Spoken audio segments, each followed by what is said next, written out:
Karibuni sana family to another broadcast right here on the Black Hot Fire Radio Media for the 21st century. It is on a Friday indeed, and I feel super excited as I welcome you at today's broadcast. My name is Joby, and this is the Pan-African Police, and you are tuned in right here on the Black Hot Fire Network Media for the 21st century. It is exactly 19 minutes past 12 p.m. where you can interact with us. We are on Facebook, on Twitter, and also on Instagram, and also live right here on our YouTube channel. In case you're joining us for the first time, feel welcome and feel free to interact with us. You can also join us officially. That is on our website. That is on the www.blackhotfirenetwork.com. I hope you've had an amazing week. To the family, I hope you have enjoyed the rest of the broadcast today as we get down into the Friday vibes. And I see Sister Michelle already is with us. We're saying good morning and happy Friday. Happy Friday to you too, Sister, and Karibu Sana. And I see Keith already is also up. I didn't expect you to be up, but Karibu Sana. How are you? Hey, Busana, how are you?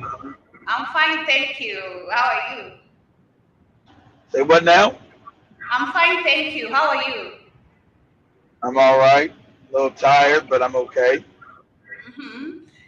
Okay, George Guy Karibu Sana, I see you as well, all the way from Jamaica. I didn't know actually you are from Jamaica until Keith mentioned it. He's not in Jamaica. He's Jamaican. He lives in Canada. Joby. Oh, all right. Okay. Okay, that means he comes from Jamaica, you know. He's Jamaican, that means he comes from Jamaica. Yes, he's Jamaican. From Jamaica. He just lives in Canada. He fled Jamaica same way Temple said that General Mosquito fled from Ghana. You're all running away from your country. We should be staying at home and fixing our country. This is what we talk about every day. Let us stop running away from He don't want to stay. He don't want to stay in no damn Jamaica. I don't know. In terms of Jamaica, I don't think it has poverty. I'd love to know how the Jamaican, you say it is like the rest of the African countries, but I'd love to see, like, I don't think it is that. Well, you got African people, African people that were slaves there. It's an African country. It's it's just as poor as any African country. It's beautiful. Don't get me wrong. Jamaica's a beautiful place. Don't get me wrong, but yeah, it's an African country. Hell yeah, it's more African. It was allowed to keep a lot of their traditions from Africa when they brought there for slavery. So, see, where do you think the Caribbean is, Joe? Those people brought from Africa. So, yes, is Jamaica an African country? Yes, it is. Let me tell you something funny. I know this will sound very crazy, but I remember literally everyone laughed when I discovered this. I didn't know. I used to think Jamaica is in Africa, like inside the African continent. So one day, of course you would, because if you haven't You ever learn geography? You look at Jamaica, you see African people. Exactly. So I see why you would think that if you don't know People your were laughing geography. at me. I remember Kate was one of the people actually who were laughing at me because I was busy looking at it on the map of Africa. So I was like, okay, it's not in Africa, that is one of discovered is that it has never been in Africa. It is in the Caribbean. But thank you so much, George, for joining us. You're saying that you wish you were in Jamaica right now. I don't No, know, he don't. but He might wish he was there to visit. He don't wish he don't wish to live in that bitch. mhm. But I'd say it is good as much as we run away from our country. What I can really advise most of the people, it is best if you, instead of as you run away, you're going to maybe have a life or maybe get something that you couldn't get in your country. It makes it also best if you can invest back in your own country because I've seen it has come to a point where we have problems when Africans we run away from the continent, we go invest somewhere. Then when something happens, you come back home without anything because you literally crashed and they deny even maybe the ownership of your own business. So for me, what I can really advise most of the people is it's good to invest back in the continent. Try and come back if you really can, or maybe invest back in your Yeah, country if you yeah, really he go can. back. Tell him to go back home to Africa instead of Jamaica. As as Yeah. as as as as as Marcus Garvey said from Jamaica. He said, don't call me Jamaican. I'm African. I'm not gonna give a whole continent for a fucking island. Exactly right. I'm not gonna give it the continent of Africa because the cracker took me off of Africa and put no damn small island called Jamaica. I'm African. I'm not gonna give him a whole continent for an Yeah. island. Are you crazy? That was what But Marcus Garvey said. yeah, But I remember this time where when I saw the video I was trying to share with in an audio form where this guy was saying that if Jamaica is not careful, they might end up being colonized by China, if because they're of not that, they're already colonized by China. If they're not careful, already. they're like any other African nation. Stupid, bad leadership, same shit. Go ahead. Yes, but George, you're saying that you're trying to make your own money. It is good, and you're saying that Tanzania. I'd love to come to Tanzania. It is really amazing, actually. I think if you have been very attentive, we've been talking. If you talk about the matters of inflation, of how the economy is doing, or less scandals, especially even politically, Tanzania is one of the countries actually to refer someone to. I don't know about Rwanda because I'm not sure if in Rwanda if you can go and there and invest business. I'm not sure if Kagame can allow other people to come and invest in the country. As much as I Like, know there are other Rwanda, Africans in the you got a country. bunch of Yes. you got a lot of bunch of people going to Rwanda to invest because it's stable. Oh, okay. You got Oh. you got a lot of African Americans who have already moved to Rwanda because it mines are mostly it's stable. You don't got you don't got the plane like you do in Ghana or Kenya. Say damn, like you do, they spoil them. So they don't got the plane in Rwanda. Say damn, what's going on around here? But there are no beaches there. I'm so certain there are No, no beaches there. no, you're right. A lot of African Americans don't know how to swim. They don't give a shit about no beach. Even if you don't know how to You know, swim, personally, I you don't know, know how to swim. I brag I know how to swim, but I'm cheating myself. Even if you don't know how to swim, you might be loving the water. So for me, I love the water as much as I don't know how to swim. I just love playing with the water. It but there doesn't you matter go. if you don't know how to You know the swim. water. A lot of black people don't like to play in the damn water, especially the women that got that. There's a lot of women that got that fake hair. They like, I don't get my hair wet, girl. I Oh, just got it done. Don't get my hair wet. don't talk about those fake women because literally they have to wait and buy wigs. If you can't go and hustle and get your own wig, you have to give them the money. Don't even talk about them. You gonna get But you gonna get in trouble, Joey. Better stop talking your shit. I mean, it's true. It's just being real. And before we start, family, I'd love to give an amazing quote of the day. It is on a Friday, and it is a It actually it has been an amazing week. I don't know on your end how the week has been, but I hope, as much as you've had struggles, I hope that you are still looking life with so much positivity. The quote of the day says, "Not all storms come to disrupt your life. Some come to clear your path." And I can clearly agree with this. Like literally when things, we've grown up being taught, things happen to us, but again, like I've been saying, things happen they happen for me. Like, let me say for me as an individual, we tend, if you have a problem, ask yourself, like, why is this happening to me? But it's not happening to you. It is meant for you so that it can give you an awakening at some point, because maybe for some of us, maybe for me, I think for me to find the path of the Black Ops Fire Network, that was an awakening. I think I was given, like, wake up and get out of your comfort zone and go look for what you really admire and get,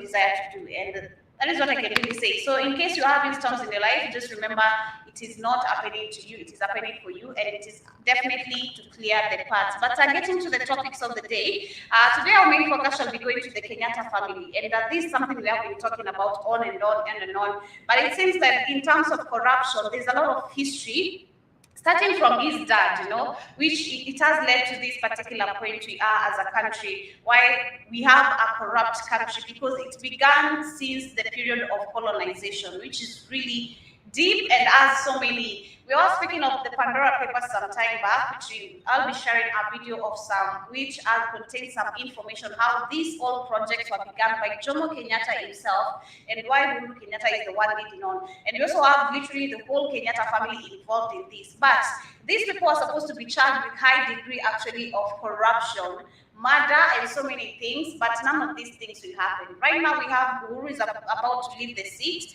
and he is making threats even to people. We were speaking about what the land he gave to the WHO, and actually the WHO wants to defend itself according to, in this particular information, because we saw there were some scandals that went on where Kenyatta said that, I still have 3 weeks in the seat, and if anyone does not go on my way, or according to my rules, you'll have to leave the seat with me. You'll have to retire as I retire. Like trying to give people threats.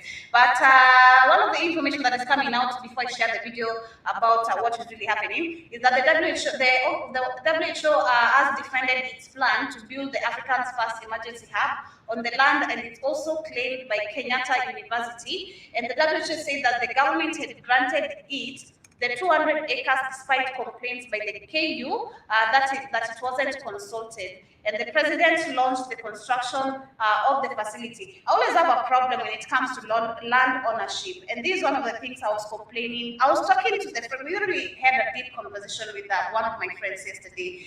And I was asking him, because he works, as I said, he works part of the, for the government, part of it. So I was asking him, why is it that you think that whatever is happening with this WHO grabbing the land, because that is totally grabbing, where the president has given the land without even the country's information, the citizens are never informed in anything, which is okay. That is how the puppetism, maybe the leadership goes.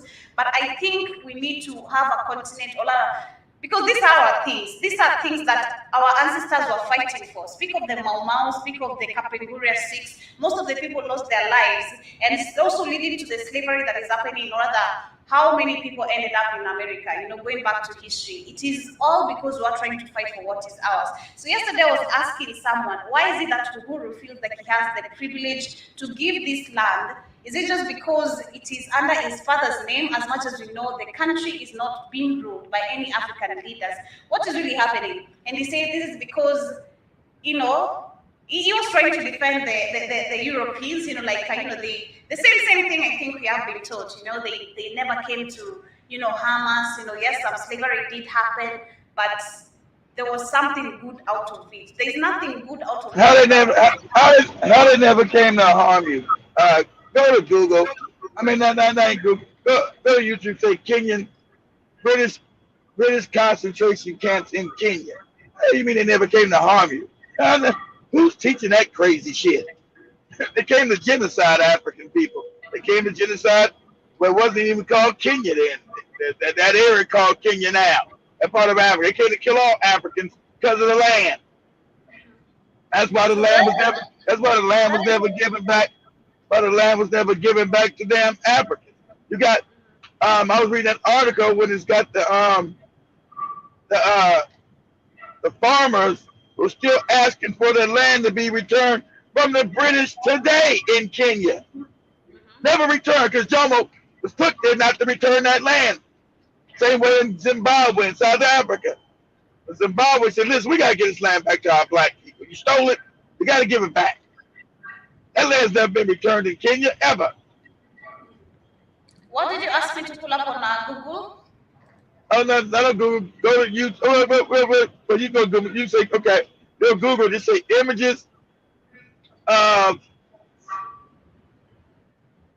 images of British concentration camps in Kenya. So if they're your friend, why they put you in concentration camps, nigga? They're my friend. Like the ignorance in Africa is just like crazy. It's like, man, it's like it's on a level of crazy. It's not a level just. It's a level like the ignorance is just like crazy, like retarded people. Most of the people do not understand, and that is what I think I figured out yesterday. Most of the people do not understand that we're still being ruled. We're not independent. As much as we celebrate independence and all this, most of the people believe as much as we have the Mau people, maybe people who are fighting for freedom at that time, still fighting for their lands. This land does not because they believe because we are colonized, these lands no longer belong to any of these Europeans. It is under our own government, so they have the right to say anything they want. But they don't believe there is a high authority, giving this information for us or other for our leaders to do this, for our government to do this. Let me share the images of. You never got free, or that old nonsense about can you get free? They put their puppet in. Even if they fought and got free, they were never wise enough. They weren't sophisticated enough. They were sadly enough stupid. They didn't understand sophistication of the European. Okay, you beat us. Let's agree to this leader. Yeah, he's black, he's African. We'll agree to Kenyatta. You don't know what a puppet. He's a puppet of us, moron. So they weren't educated enough, even though they fought. They weren't educated enough to negotiate with the British power. African was so stupid from the form of stupidity. He wasn't smart enough to even negotiate his own freedom.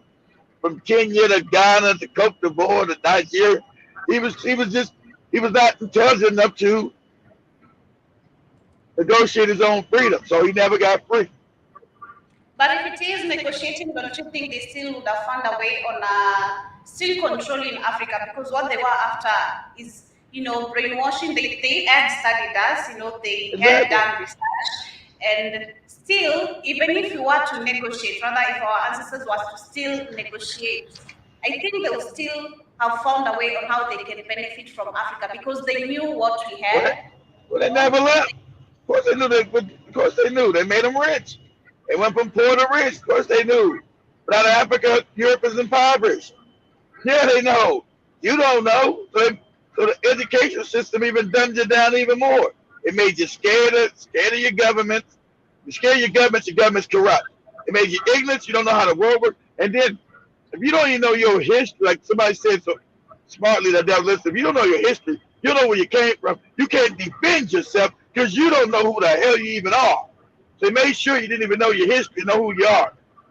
So in Africa, the African doesn't even know who the hell he is. Keep left to stay on I-85 North. Damn. Sorry about that. Okay. Sorry, it's okay.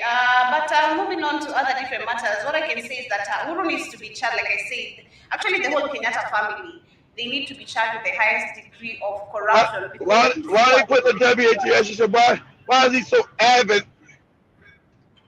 So why is he so adamant about putting a WHO site in Nairobi? Why is he so adamant about it? Why is he so adamant? Why is the WHO got to be? Why does the WHO got to be goddamn in Nairobi to begin with? Exactly. It's not a government agency. Why does it got to be there?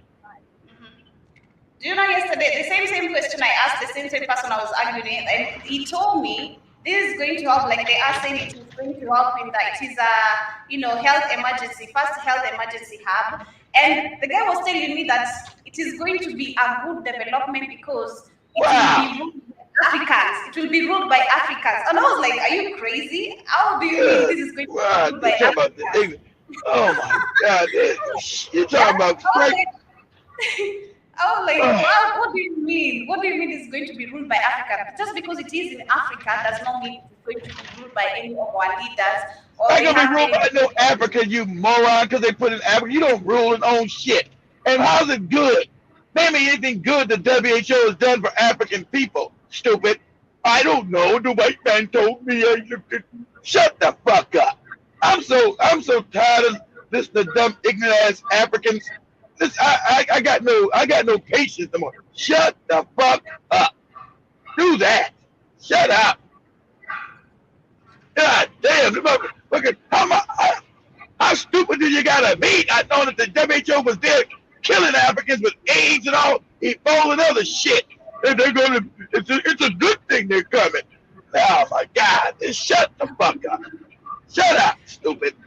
It's like I think Kate also did mention it. Like you find even what is happening over those land disputes, with the WHO putting their projects there. You find that the students also do not know what is going on. Actually, like Kate says, they are making memes about it. They are trying to make memes like as long as the president does close the school, for us we're good to go. They can do whatever they have to do. No one is conscious to know like why are they doing this? Why do we have issues? And why does our leader have to force us to give the land that has been here for years? No one is questioning about that. Everyone is making memes and they're like, it is okay. It is good if you go with it because what they have promised the students is that this is going to help them in developing, in terms of also skills and maybe those who want to further the education or maybe, join the whole project as well, which is crazy. But what I can say, Uru needs to be charged with a high degree of corruption because he's really, really corrupt. And General Mosquito, asante sana for joining us. You're saying Amani to you too, and you're saying that Kate finally managed to find the last weekend show on Twitter. I don't know, but I do hope that he gets what you are saying. But moving on, I want to share this video, link to what is really happening. But before that,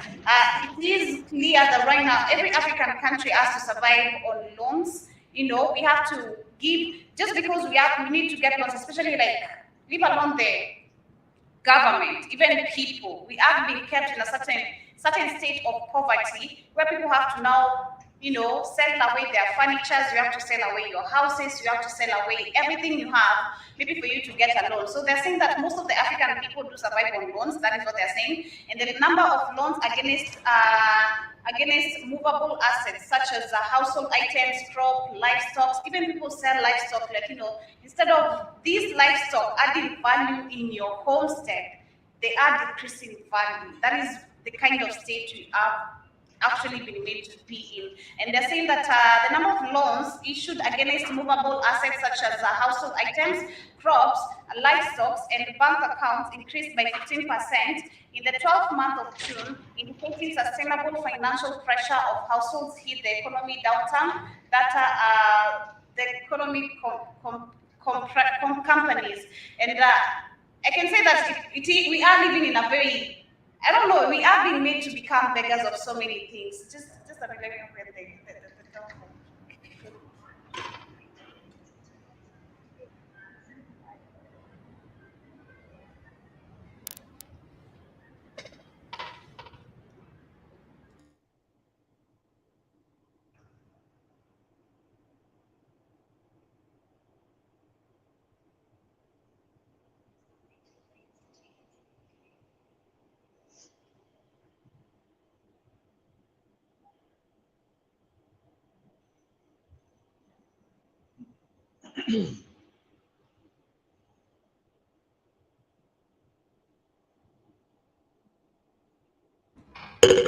Sorry about that. But I'm saying that the African people have been made to live in a state where we have to be dependent on loans. Not only our government is doing this, but even with the individuals, we have been kept to also rely on debts, which is driving people into poverty more and more because you're selling away even the natural resources that you have in terms of, like I'm speaking of livestock, you have to sell away your households and everything, and it is literally also the leaders still to blame because of all this. There's no benefit in everything that we see them doing. Taking loans 2.5 billion every day. There's no development that or any change that they have made in the country. But let me share this. That's why Ghana's on the verge of collapse now. Ghana got all that money came in from the year return nonsense. They didn't use it to even stabilize the economy. It was nothing but people stealing from that fund.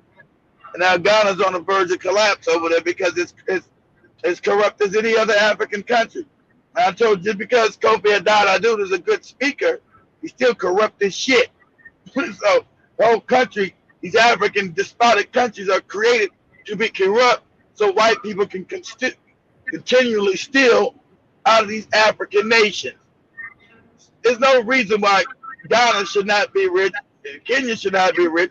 They're ruled by white people, and you got morons that they put these fraudulent governments, call them democracies or whatever the hell you call these nonsensical governments, to make sure that Africans do not progress intellectually nor economically from their own benefit or their own benefit in their own country.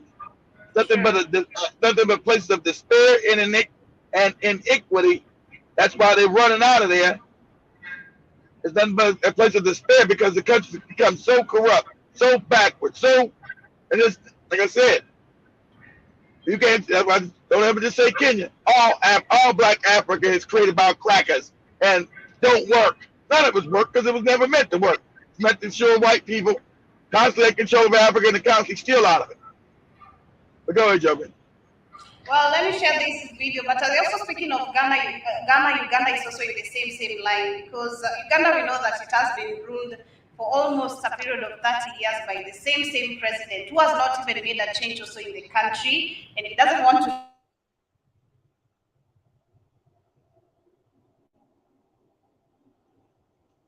the state where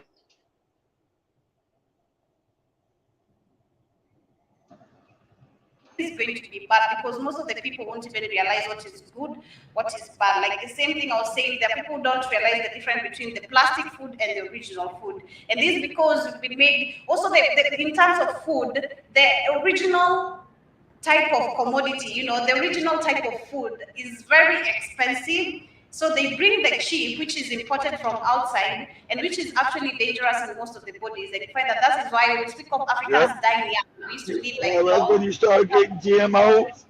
You start getting GMOs, you start getting called Franken food, not real food. So there's no nutrition in the food like it's in America. That's why you got a bunch of fat black women running around this bitch looking crazy. Eating GMO food. can't say the black woman today looks like the black woman 40 years ago. Because the GMO foods and all the estrogen and all that shit up in that. So it's bringing a Franken food worldwide where there's no nutrients in the food. It's unhealthy. And so Africans believe, the white man brought it, so it's all good. So no, it ain't good, stupid. And you find that is what people run for the most, because for me, I can remember when I was young, I think this began a long time ago. When I was young, I remember I used to receive, there's these yellow maize, funny yellow maize, and they were good. You used to feel they are good, very sweet. And also we had, there's so many different type of foods, and we used to be given for free in the village. That was in the village. They just bring food and they're giving people for free. And at the same time, people have farms, but they're gonna be coming. They give you free food, and then they're gonna be coming with their lorries and carrying the original food from your farm, which didn't really make sense. And right now, everything is just really adding up. But John was saying that that speech he gave about Ghana manufacturing their own cocoa was all baloney. And Danny, thank you so much for joining us. You're saying good morning, fam. And I hope you had an amazing. You are coming. They should have been manufacturing their own cocoa a long time ago. I'm not eating chocolate and chocolate cake and chocolate milk and all this shit. And you don't manufacture. Ghana, Nigeria, and Cote d'Ivoire, or the Ivory Coast should have been built manufacturing plants. I don't know if they did it now. I don't know how much they manufactured. How much do they manufacture? They don't even set the price of the damn commodity. It comes out of Africa, but they don't even set the price of it. The European does. You're talking about complete control as a child to a parent. The product comes from you, but the Europeans set the price. You don't manufacture it. You don't got. Name me the African chocolate company. I'll wait. Shit comes from Africa, so name me the African chocolate company. I'll wait. We don't have any. Exactly. We don't really have any. It is so sad. But Taki Williams, thank you so much for joining us. Saying that the minds are born, not in reality. and I bet that is about the African people. And thank you so much for joining us. John Mosquito is saying that no nutrients means you are always feeling hungry. And I don't know. No nutrients means you're always feeling hungry. And the K. Williams is saying that you are enjoying the show. And yes, thank you so much for the compliment as well. But moving on, let me share this video. I want to share this video over here so that we can see even why, like, I think we've spoken of Kenya, the Kenyan farm tea being controlled by the Europeans. We have a milk company which is owned. Now, right now, milk is very, very expensive. Milk is owned by the Kenyatta'S family. You know, like literally a lot of things are really going on, and a lot of corruption and a lot of things that have been taken away from the citizens. But this guy is just about to walk scot-free. You know, the same way his dad walked scot-free is the same thing he wants to do. And if you're not careful, this is going to be a generational thing. Like we were talking about, you know, the women being given money, like in the US and all things. You know, you don't want to break that. You don't want to break the whole thing. You know, you just want to keep on doing it because there's no one being taught, like, you know, this is how you're supposed to become a good leader and all this. But let me share this particular video over here, and we get to see what they were talking about. In an election where his supporters claimed that he was too rich to be corrupted. Why I'd vote for you as a leader, it was even something like for a president, that you already have a wealthy background, so you see no need to steal. You're already born into power. The So you Kenyatta can see that is a common Mwananchi saying like that, you know. You don't need to be corrupt because you're already born in power, but still he's corrupt. were the epitome of Kenyan aristocracy, wanting to be seen to be above the corruption of other political elite that had, for years, ruined Kenyan lives. But confidential documents exposing a network of secretive offshore companies belonging to members of the Kenyatta family now cast this legacy in new light. The global leak is called the Pandora Papers.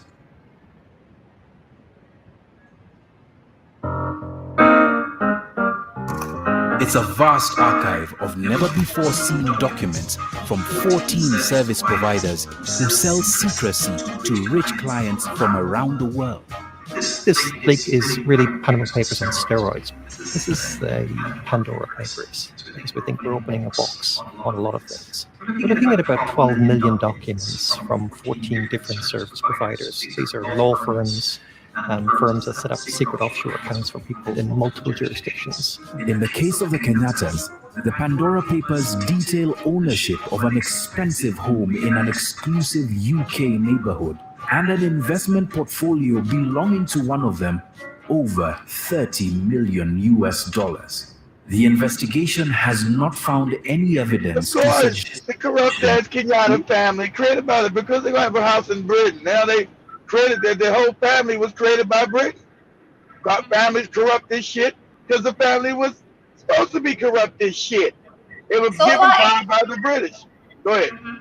So far, it's almost a year since we found out about the Pandora Papers, which I think was last year, but still they're saying there's no evidence that shows that, you know, that suggests corruption. This evidence, you guys are not going to do nothing because the people are too ignorant to know what the fuck to do about it anyway, Joby. The country's too ignorant. So you're not going to do anything about the corrupt. He just corrupt as the Sri Lankan leader.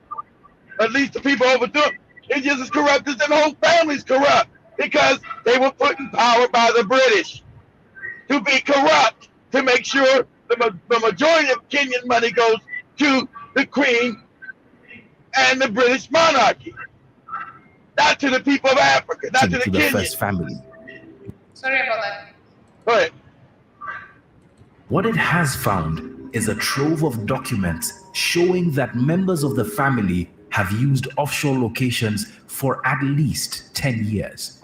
The Kenyatta'S are a very wealthy family with wealth that stretches into the hundreds of millions of dollars and spans numerous sectors of Kenya's economy.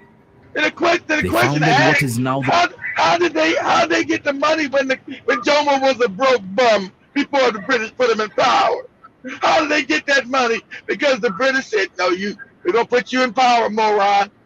We're gonna give you some farmland and some other businesses, long as you don't rock the boat, moron. This is how all of Africa works. Let me tell you. They put these fake motherfuckers in power. They give them a piece of the pie. Their families are wealthy, like I told Joby. Their families are taken care of. While everybody sits in poverty.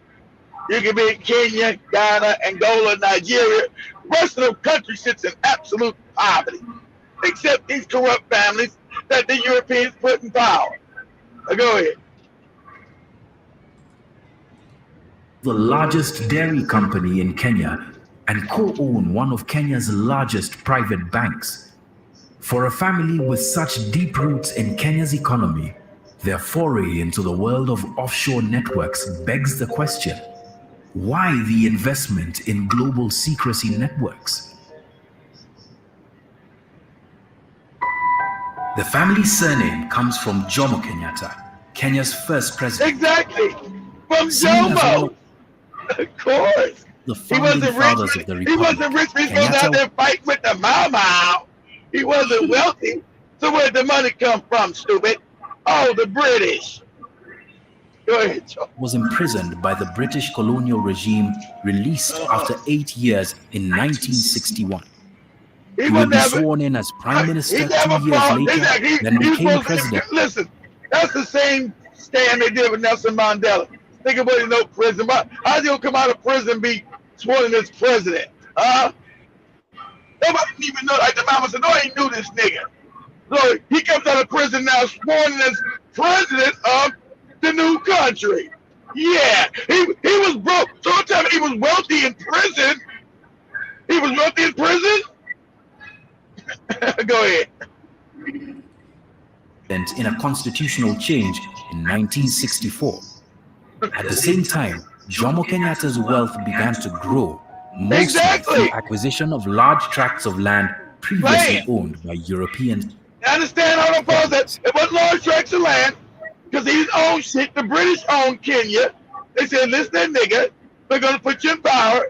We're going to make your family rich. You do what the fuck you're told to do. Or we'll put a bullet in your head, nigga. We'll make your family rich because you're corrupt and shit. That's why we picked you. We already studied your corrupt ass. We know you're fucked up. We're going to make you the father of this country that we are creating. And we'll give you land. He had no money to buy no land, so where the land come from? They stole it from the damn people. He had no damn money. He didn't pay nobody. Go ahead. Go ahead. Joey. 1962, there was the Lancaster House Conference.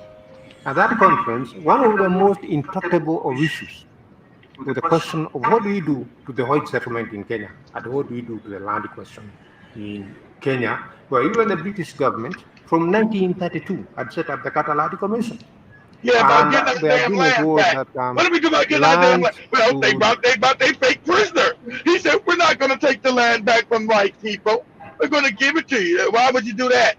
Because they gave me land, niggas. They made me rich. And you too stupid to know. That's why. Go ahead.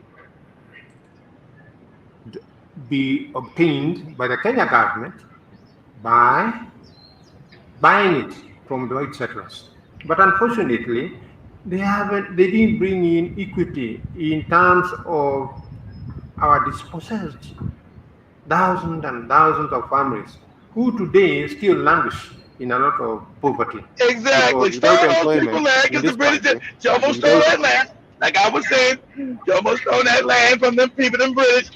People still out there landing in poverty. But you can't tell the average Kenyan that because they've been made more stupid, more ignorant from the educational system set up by Jomo and the British to make sure they would be stupid and ignorant and not know that these niggas were no damn good and they've been stealing from the people and they were set up as a corrupt family to begin with. Who don't get, why don't the leaders care? Because they were set up not to give a shit about just why. Like all African countries. Standing beside Jomo Kenyatta was his fourth wife, Ngina Kenyatta, better known as Mama Ngina Kenyatta. Married off to the 61-year-old Kenyatta at the age of 18, Mama Ngina would, look at that nasty bastard. He's 61 years old, man, an 18-year-old girl child. This nasty motherfucker. I told you, Jomo never practiced that Christian shit because in Christianity, that is illegal. Christianity, you can't have 4 wives. But Most Kenyans don't even know nothing about that shit. Like, he didn't believe in your Jesus and all your shit. You niggas going to church. He knew it was a lie. He knew it shit.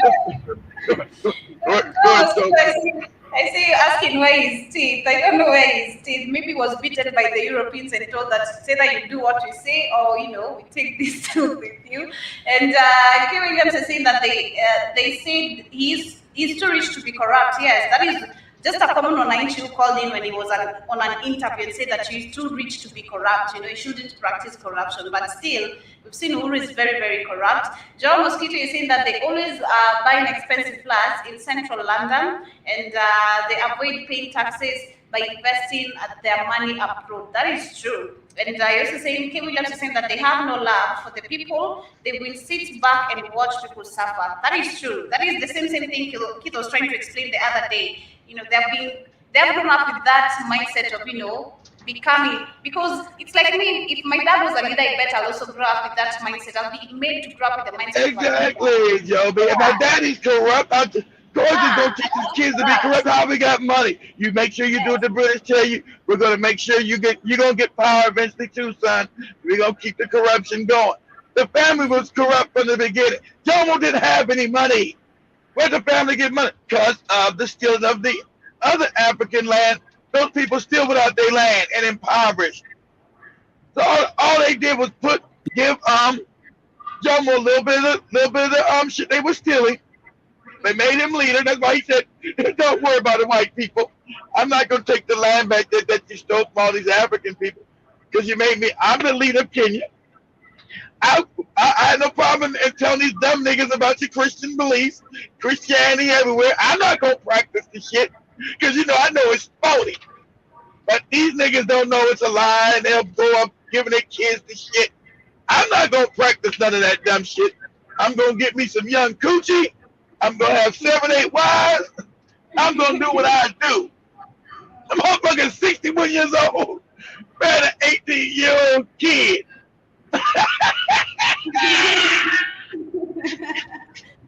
Babas.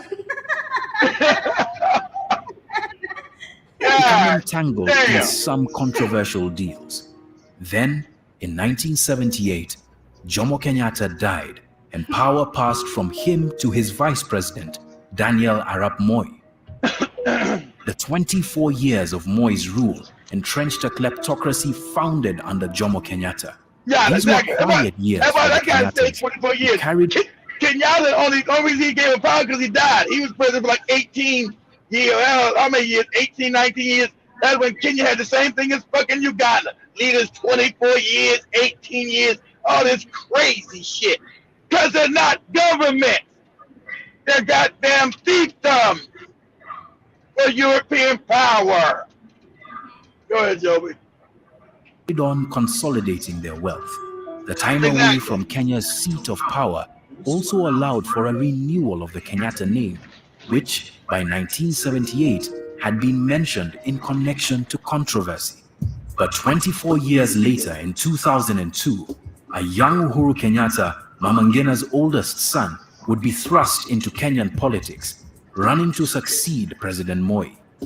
A few years after, overtures to secrecy jurisdictions by family members were made, and over time, they became sophisticated players in the offshore world. I, Uhuru Kenyatta. What the Pandora Papers leaks reveal is a complex web of companies, foundations, and trusts owned by members of the Kenyatta family in secrecy jurisdictions, holding millions of dollars worth of assets belonging to members of Kenya's first family. Trusts, shell companies, and foundations have legitimate and legal uses. But as has been observed, especially in the wake of the world's largest global documents leak, these entities are often used to hide wealth by the corrupt and criminal elite across the world. So we're going to teach you dumb niggas how to be financially secure. We're going to teach you dumb niggas how finances work in the world. You'll be, you are a puppet family in Kenya, so we're going to teach you all these levels of instruments are owned by the Rothschild. So they taught these corrupt niggas, don't understand they're tools of the Rothschilds. And these banks, these offshore banks, are all owned by the Rothschild family. So they taught these niggas how to hide money, how to be corrupt, as long as they do their bidding. So understand how the real world works. But guess what? You ain't learned that in no school. You've been learning, hey, Jesus and Genesis and Mark, Luke and John, and all kind of moronic shit. Go ahead, Joby. It is really manipulating the legal framework. That's why they're lawyers, obviously. To manipulate it that you are actually moving within the gray area. The first instance where members of President Kenyatta's immediate family are mentioned goes back to 1999. Advisors from the private wealth division of Swiss bank Union Bancaire Privée, which would later be known to have aided. Who controls the country of Switzerland? The Rothschilds. Oh, who controls the country of Switzerland? The Rothschilds. Can you say that name for me one more time? The Rothschilds control the country of Switzerland. And all he got to learn. Moi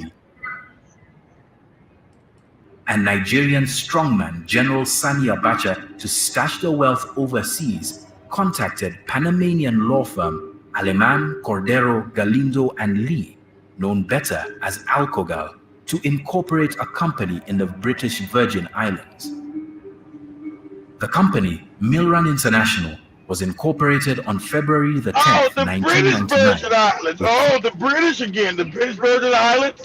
Yeah, all these islands that they own and shit, and all the former slave colonies. Why would they put their money in the British Islands? Shit crazy. Go ahead. Listed shareholders, Christina Pratt, Nyokabi Movama, and their mother, Mama Ngina Kenyatta. Both daughters held 24,500 shares each, or 98% of the company, with the family's matriarch holding 1,000 shares. While the documents show that the three were shareholders of the company, Milran International had two nominee directors who were both employees of Alcogal, the law firm that set it up. One of them, Andres Sanchez, also provided nominee director services to a frontman acting for Chilean dictator Augusto Pinochet. A year after Milran International was incorporated, it purchased a property in London for £280,000. Remember, Augusto Pinochet was a dictator put in by the CIA. Oh, Rothschilds again, the Rockefellers. Pinochet, they finally never threw that corrupt bastard, but he was a leader put in by the goddamn CIA down in Chile to do their bidding down there. So understand, you got a world of corruption controlled by the same Rothschilds and Rockefellers. These people control it all. Go ahead, Joby. Estimates, the apartment would be worth almost £1 million. Ask for its owners, and the trail would lead back to nominee directors working for Alcogal and an address that seems to have nothing to do with the Kenyatta'S. In 2004, another layer of secrecy is added. The Kenyatta women transfer all their shares in Milran International to a new entity called Valberg International Incorporated, not in the BVI, but in Panama. See, and this works good because the average African is too ignorant to understand financing and how it works. So the average African on the street in Kenya doesn't know what the fuck this man's even talking about, how things even work in the world. They have no clue. So, but they say Pandora papers are good. I don't even understand it. They're not even educated enough to understand what Joby's even putting here. Go ahead, Joby. Panama owns Milran International in the BVI, which has nominee directors from a law firm, and Milran International owns a property in London. At least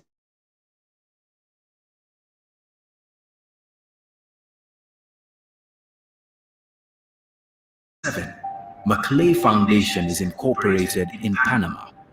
The 50,000 shares that Valberg Foundation held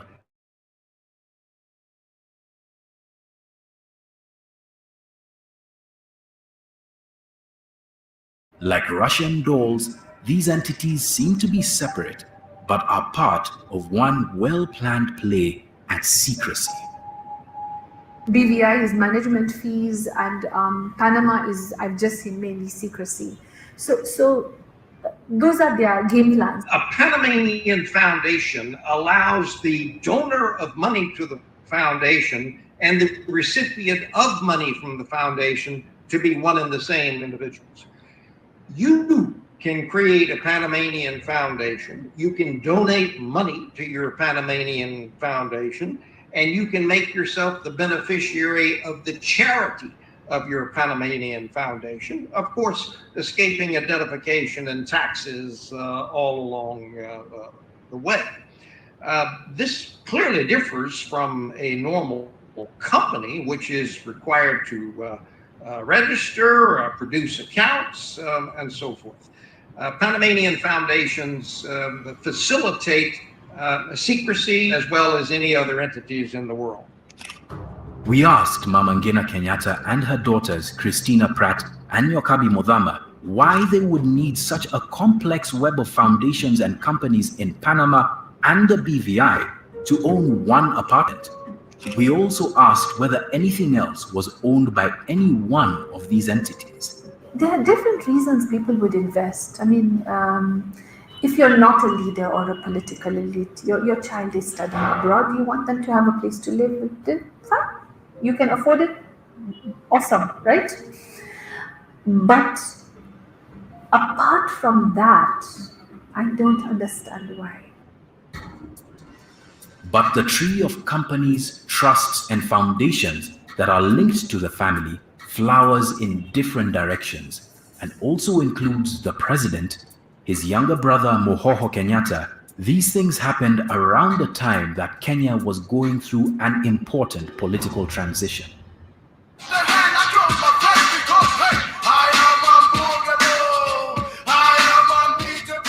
In 2002, now you tell me people like this, you can explain to them what really goes on with this financial status and how this, what the Pandora Papers is all about. You can see them running like this on the street for the president. So are you going to challenge someone like that mentally and tell them that this is how the world works, you know? You don't. Kenyans went to the poll. You can't tell them that's how the world works because that you ignorant to know how the world works. You can't tell them that you ignorant, that you uneducated. So and that's how you keep control of a country. You keep your people ignorant, willfully, and that's why the African is kept woefully ignorant on the continent. Doesn't know, he's willfully ignorant. That's on purpose. The 24-year rule of President Daniel Arap Moi was coming to an end. Since 1978, when he succeeded Uhuru Kenyatta's father, Jomo Kenyatta, Moi presided over one of Kenya's darkest chapters. His rule was marked by economic collapse, the brutalizing of political opponents, because he's corrupt. 24 years is supposed to be a democracy. All these niggas living 24, 18, 20 years, all this crazy shit in Africa. You know why it's economic collapse? Because it's supposed to collapse because it's called stealing all the country's money. That's why it collapses. And it's just as bad as it is today, as it was then, to the verge of collapse, like Ghana and all these other corrupt African nations. They don't benefit any African people. They benefit the corrupt puppets that were put in power by the wicked-ass European masters. Go ahead, Joe. The imposition of structural adjustment programs and the disposing of government assets at throwaway prices many times took people close to power. Moi, known for his mastery of Kenyan politics, was expected to choose his successor from his coterie of loyal politicians. Instead, he went for someone from outside his circle of cronies. Kwa sababu dunia hii imeenda ukabila, vyama vyote vya kikabila, na nikaona kwamba yule ambaye anaweza kuendelea kupeleka wananchi kama vile mimi ningependelea wananchi kuongozwa ni Uhuru Kenyatta.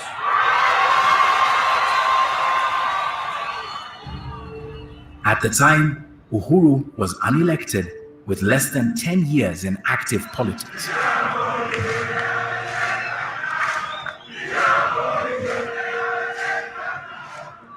opposition candidates who had been beaten twice before by Moi chose to unite, and before long, a political contest unlike any Kenya had ever seen before was in the offing. Moi's candidate Uhuru lost, and a new day dawned for Kenya.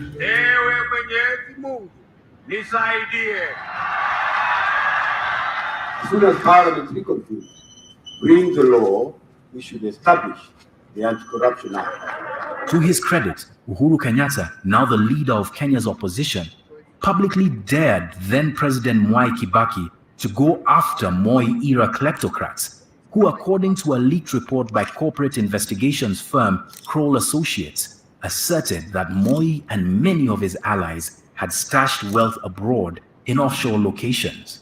We are ready to stand the test of time.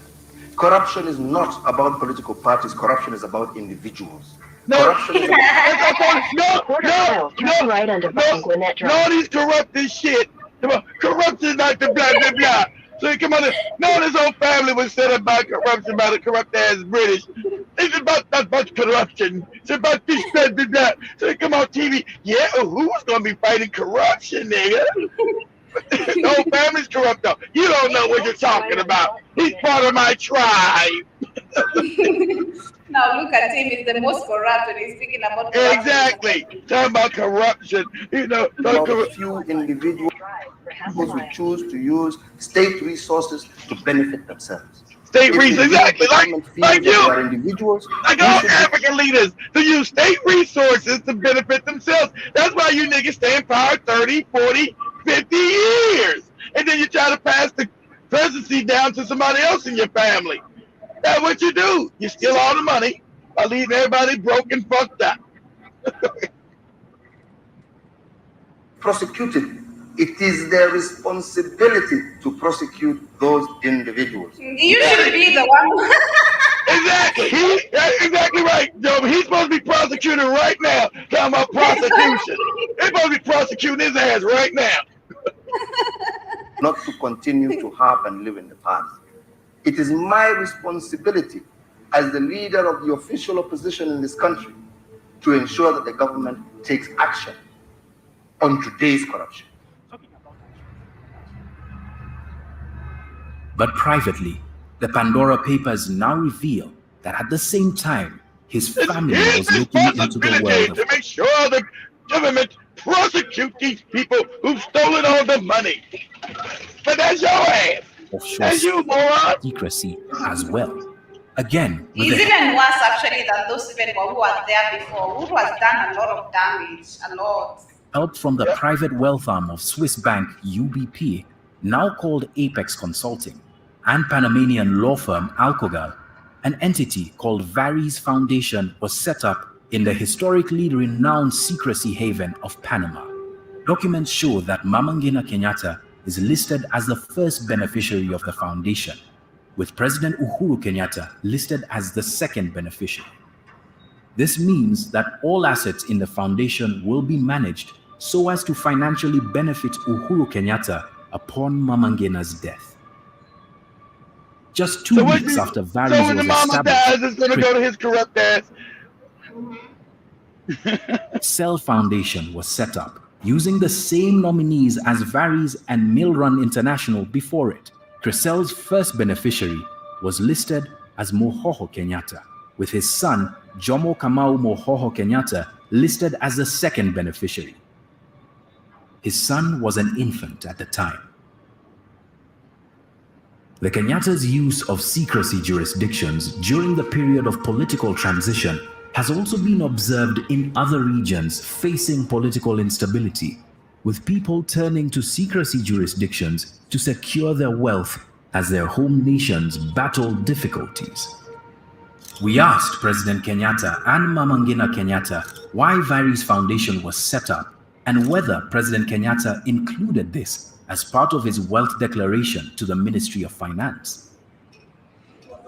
The source of the Kenyatta's vast wealth has been, at least in part, an open question since the days of Kenya's independence. Our founding fathers of this nation built businesses, farmed hard, sought new knowledge, and practiced politics of unity and democracy even when they argued amongst themselves. On 12 December 1963, Kenya became a self-governing state, completely independent. It was, perhaps, the most hopeful time in Kenya's history. Jomo Kenyatta, a man once described by colonial functionaries as a leader unto darkness and death, having been linked with the freedom struggle fought by Kenya's iconic Mau Mau rebels, was now the man in charge of a newly independent Kenya. The hope and his promise to Kenyans was that he would do three things: invest in health, improve Kenya's wealth, and educate the population. But before long, wealth began to be concentrated in the hands of his family and a tight circle of his trusted allies, drawn mostly from his own tribe. By 1965, Kenya's treasury was being investigated by the World Bank over claims of misappropriation of millions of dollars meant for the purchase of land to resettle Kenya's poor and dispossessed population. By that time, laws had been changed to vest power in Kenyatta to allocate land under title in Kenya. There was instruction from the Kibaki government that all public authorities report to it in terms of land which could have been surrendered from the public authority to individuals.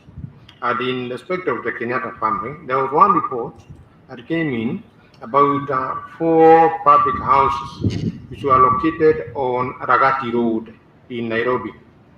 They had been used previously for the building of residential houses for public staff.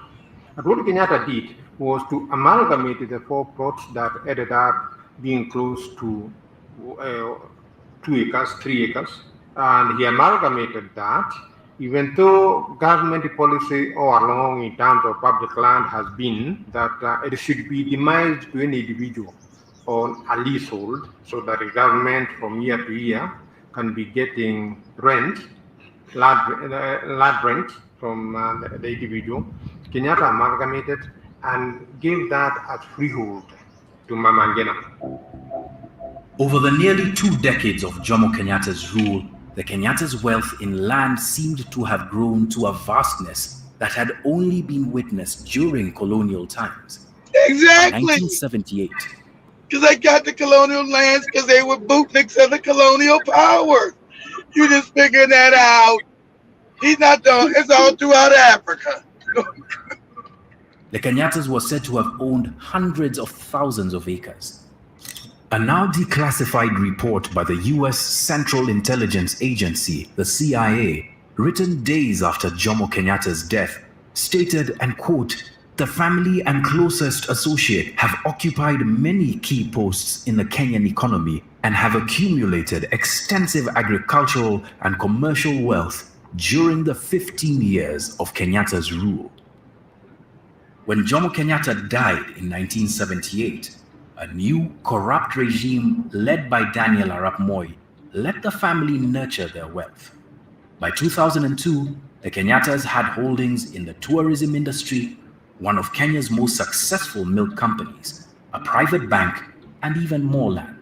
They also had the veneer of respectability earned over this period of time, when the sins of the Moi regime spoke far more loudly than questions about the Kenyatta's wealth could.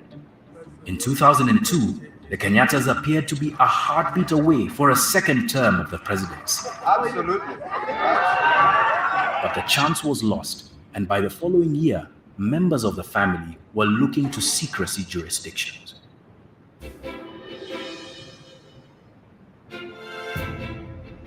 The advisors that members of the Kenyatta family chose are interesting in and of themselves.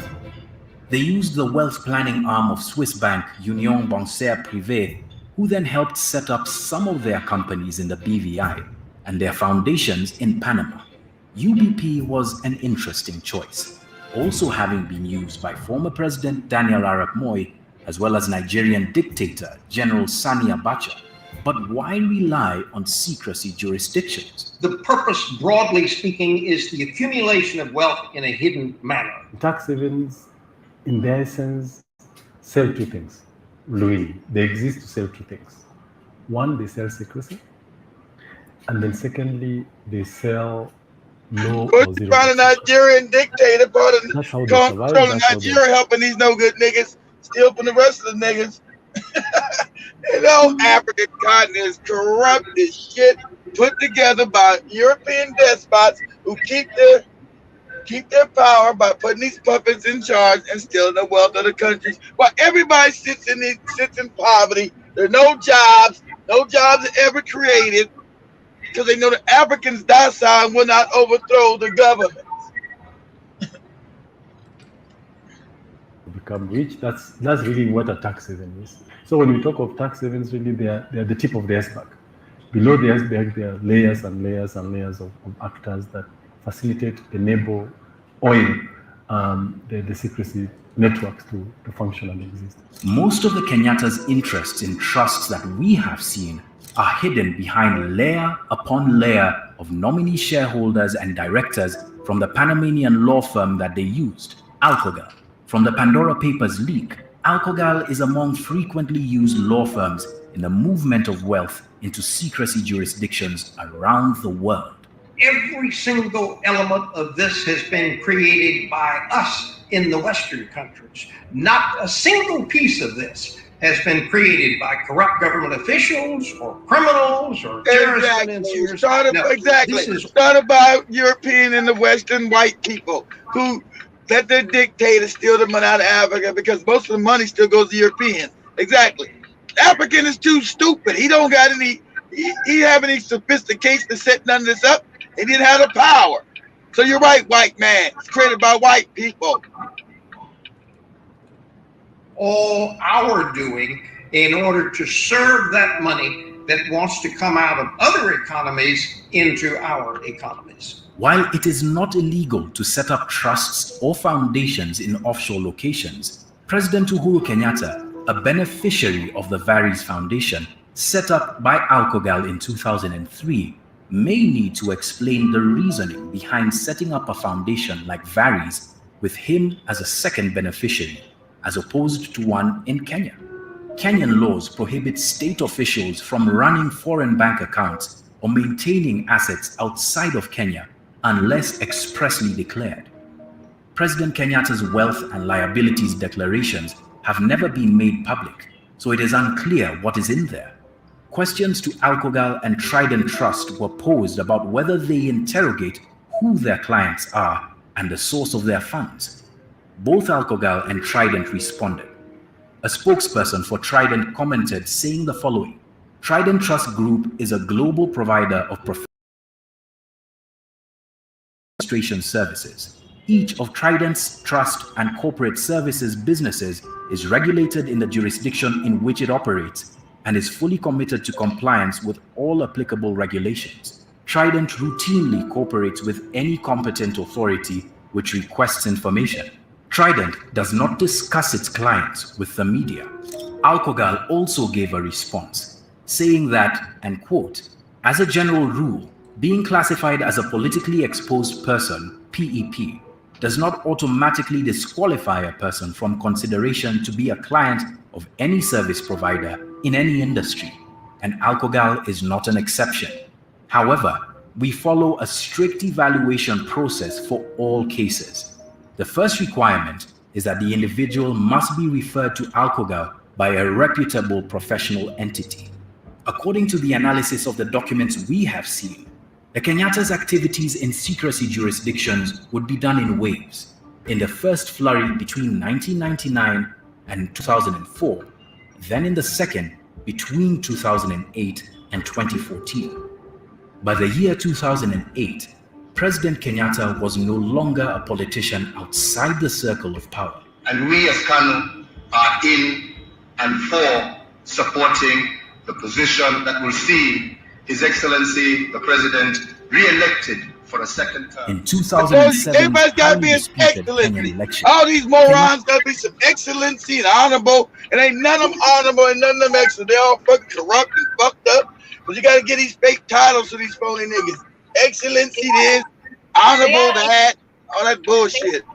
They are excellent in stealing. That is what they are excellent You got that right. Kenyatta supported incumbent President Mwai Kibaki's bid. The wake of that election saw Kenya brought to its knees in what is now euphemistically called the post-election violence. The country's economy ground to a virtual halt, growing at 0.2% compared to 6.9% the year before. 3 years later, in 2011, according to documents from the Pandora Papers leak, President Kenyatta's younger brother, Mohoho, was quite active in the offshore world of financial secrecy. Mohoho Kenyatta is publicly reputed as the latter-day gatekeeper of the Kenyatta family's wealth.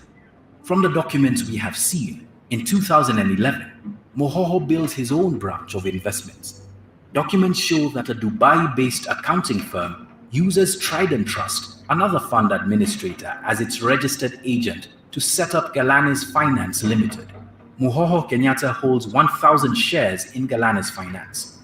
The following year, this time through nominee companies of a global bank used as shareholders, Trident Trust registers 2 more companies for Mohoho.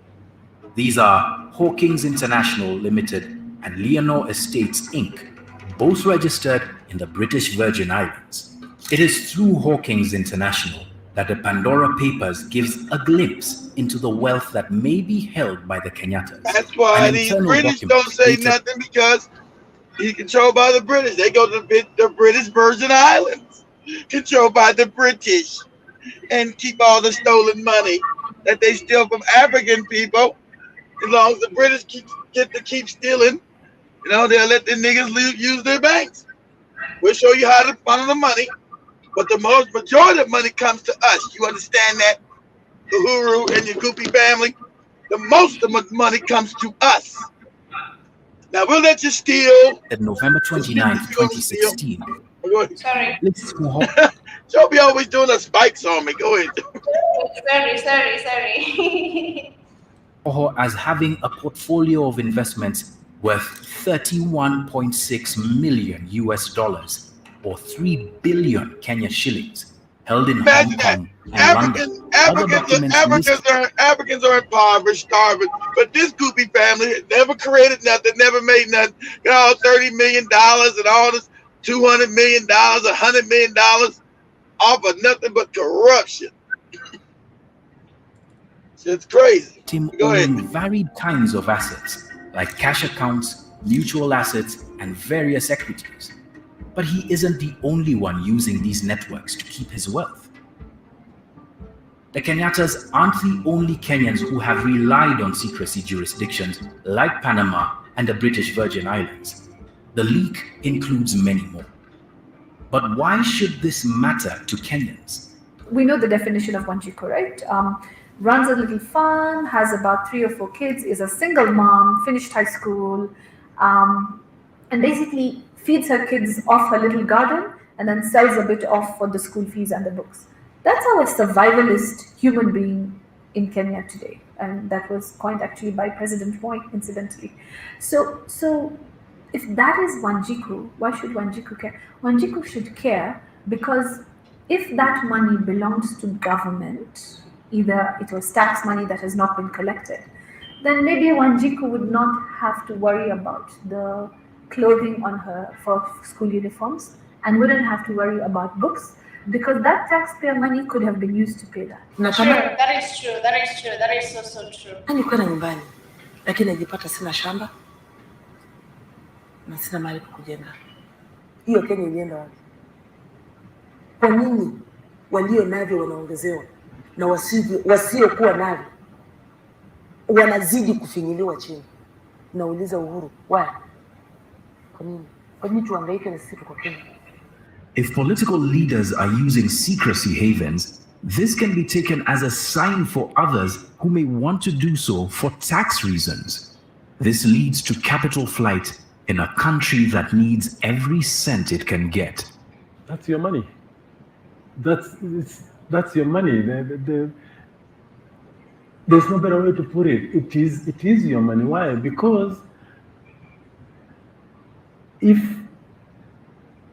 a particular elite who earned income or from his business who earn profits from whatever his business is doing, and is not gonna pay his requisite tax, where is the government gonna go? It's gonna come to your pocket. Kenyans are facing perhaps their biggest test yet, with debt caused in large part by theft and misappropriation of borrowed funds threaten the country's near-term future.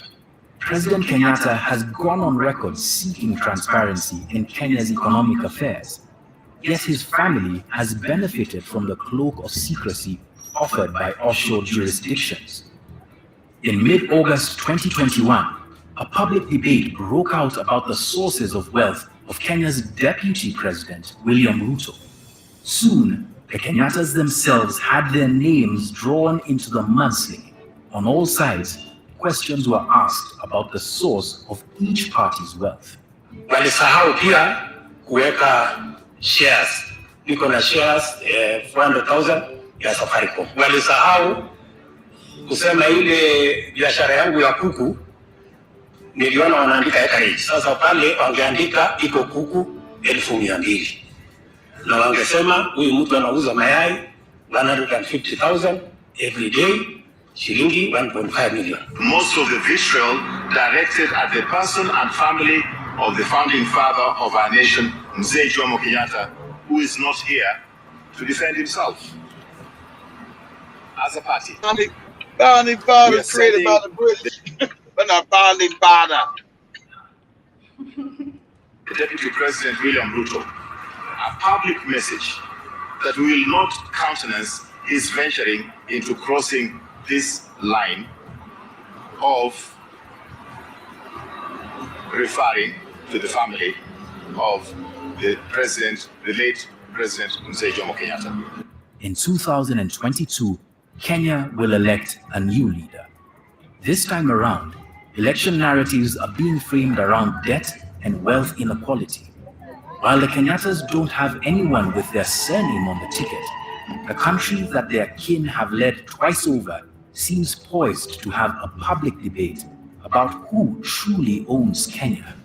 The Pandora Papers, a leak from the heart of secrecy thousands of miles away, may yet make for a most important conversation starter. Yeah, you should be. You should be seriously worried if your political elite, and it's in any country in the world, is investing outside their country. Because it shows you don't have faith in your country.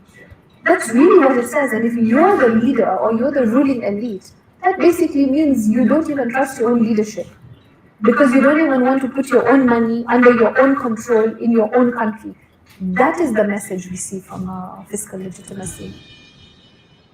And that is the end of the video, and that is total pure information given outside there. And when I say that these people should be, when we're speaking of prosecution, it should start with him right now, because he has done a lot of corruption.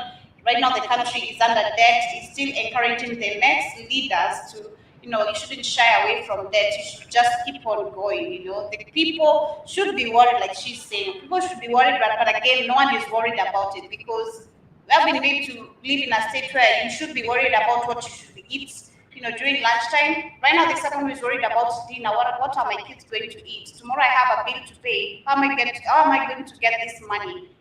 And like she has explained very clearly, if the tax are not being taken, and the government itself should be, should be ensuring that this money is covering things that people should not be really worried about. Right now we're just living in a food to hand to mouth, hand to mouth type of mentality that you're not very worried about any issue that comes out from your own leadership and questioning, why is this happening? So is this the reason why we are living the way we are living? And our people just need light and information. We have all this information outside here, but there are people who don't even know about it. But I do hope, you can say hope, like kids says I should not hope. They go get with that hope shit. They go get with that hope shit. Hope don't change nothing when you don't know nothing with your information. How many people know that besides you and Katie? When Kate said, Kenyatta'S collab? Hush up, God. We know. Shut up. You want us to be murdered? But majority. I'm saying the majority. Like she's questioning, like why should I? That was a very good question. Like why should I be worried? You know, you should be worried because this leadership is supposed to be working for you. But because even for our people, we just elect leaders because we don't know where they're supposed to be. They want to elect leaders just because they're supposed to be leaders. You don't have the mentality of this person. Exactly, Joby. But they're supposed to deliver what they promised me and what I need. Right now, everyone is worried, you know. Right now, everyone is just, inflation is coming up, the prices of ugali is going up. So am I going to be worried about the Pandora papers or about the ugali? We've been catching that. That's right. You were about exactly right. You're putting poverty and ignorance. That's exactly right. I'm putting poverty. I don't know how the country works. I don't got time to worry about how the country. Yeah, I don't have time for what Guru does. That is, people just ignore things. They're like, you know, let the rich be rich. You know, like that woman who was you know, from her garden. She was like, why? She asked, why do the rich have to keep on being rich while the poor keep on being poor? You know, it's because we've been kept in that state. Because you've been kept in poverty and ignorance. You ain't realized that. Like you just Jomo didn't have any money. Where'd the money come from? The people that conquered you, stupid. The British. The British put him in power. They gave him money, the family money, and they're corrupt. They're corrupt because they were corrupt in the beginning. He said, you know, he didn't try to say, let me come in and change the educational system. Let me tell my people this Christian thing is phony. He knew it was phony. Hey, man, Jesus don't want you to have 4 and 5 wives. Man, fuck Jesus. That's what these dumb Kenyans. I'm Jomo. Shit. I ain't got nothing to do with it. I ain't got nothing to do with the let them believe what the fuck they want to believe. Yeah, because like you said, in the Christian level, you can't be 60 years and you're marrying someone who is 18. That is different, like literally illegal. You know, like illegal. But it ain't illegal because she's 18. It's immoral. She's an adult. At 18, you're an adult, but she's still a baby. You're gonna marry, but hey, you want to, you know, old men want young coochies, Joby. But remember you're saying that the continent must be kept backwards. I got you. The continent must be kept backwards in order to affect the system of oppression and criminality. Yes, that is totally true because that is what they are. You can see way back before Uhuru was a president, he said we're going to deal with leaders who are very corrupt and they must be prosecuted. Who is now the most corrupt person? Exactly. That's some shit you get to the dumb masses. We're gonna stop corruption. Family's already created as a corrupt family to begin with. You know nobody was gonna look into it. People were about ugali prices and how much pay my bills. Yeah, Kenyatta'S gonna fight corruption, but do you know his family's corrupt? Hey, I don't know about that. How much is ugali today, damn it? That is true. And Glenda is also saying that the African genius was to use industrialize an entire planet through the enslavement, and it must continue to preserve the system of the oppression. And that is true according to the history. But the problem is that because our people lack history and information, that is why everyone is ignorant. Because if I were to look back to this ignorance, it's way back since colonization, like since Jomo was in the seat, like people now, there was someone now who was used to brainwash them, you know, like you have to do this, you have to tell your people this, and they love to believe that, you know, make them believe that. And because we don't want to seek knowledge, don't want to seek information, of course everyone is going to be ignorant, you know. And also due to how backward we are in, you know, system of even industrialization, in literally everything. Now Joby knows that now. Now she's dangerous to the people. And that's why Joby now can sit outside and say, damn, you know, she got mad at me. Me being through Africa. Now Joby sitting there trying to be nice, but she's only saying it in her mind. Damn, these people are morons. I didn't say that. You saying it in your mind. You know you didn't say it to yourself, Joby, sitting somewhere. You know you didn't say it. Don't even try to lie. Lando is saying that Kenyatta was used to rob the Kenyan land and all of its resources to date. Because yes, even in the next leadership, that is what will continue happening. Because they're gonna put another puppet and tell them, this is what we're gonna do. Who knows? We're gonna maybe have in the next 5 years again. We're gonna be having not the WHO, but maybe something else, another land being grabbed for something else. And again, because the African mind, like someone said, this is going to be under the control of Africa, and it's Africans controlling it. You don't know, how you are in the government itself, but you don't even know how this shit works because he's working for the government, but he's like, the WHO is going to be ruled by the Africans, and he's happy about that, very, very happy. But and I bet you got some fake preachers out there still. Jomo was the father of the country. He was an excellent Christian. He was. What Christianity did he practice? I don't know. He didn't believe in it, you moron. He never accepted that shit. He knew it was a lie. So, the father of the country was a true Christian. Was he? Okay. Lando is saying that Kenya resources build most of the world airlines economy, and that is true. And Jordan is saying that Hasia Bandia. What does that mean? Hasia Bandia? I don't know what is Hasia, but Bandia means fake. Bandia means fake. I don't know about Hasia. Yeah, Bandia. He probably got it wrong when he's listening to your documentary, Joe. Jim Mosquito got it wrong. But you're also speaking about fear, and yes, that is where people are being kept. Where you can't question why this leadership is like this, why your government is like this. That's Africa. Why the president is rich, he has to work on postcards, but you are in poverty, because most believe that is how it is, like that is how the world works, but literally, as much as that is how it works, it has been placed here for purpose. And if people are to discover, like sometimes I do feel pain when I see the Nigerian slam thing really crushed my mind, I swear. Like it's really Joey said it crushed her mind. That is another level of poverty. And if you just look at it, you ask yourself, like, literally, what is this? What kind of animosity is this? And it's painful. You just now got it. What kind of animosity could you have as a leader to allow your people to live like that? Because nobody lives like that in the world. What kind of hate? Because that's hate and animosity for your own people. That's all, and that's exactly that's the right word. What kind of animosity do you have to have your people swimming and floating on shit? It's crazy. I don't even want to talk about it, but I'm really sure I need to have there. Those are the news and updates we had for you today. I hope that in case you want me to share the video, in case you missed part of it, I will on WhatsApp. Oh, I forgot to send Katie the money. I woke up late. You guys still want the chicken and pizza money? Yes. She said yes, Jomo just as corrupt as Jomo. Yes. We still want our goddamn money. Yes. I'll send it to you, Joe, but you can go to the store while Katie do her shop. I'll send it to you. All right. God bless love family. Thank you so much for turning out in plenty. For the first time, my show has reached this number of views for the first time. There's always a first time of everything.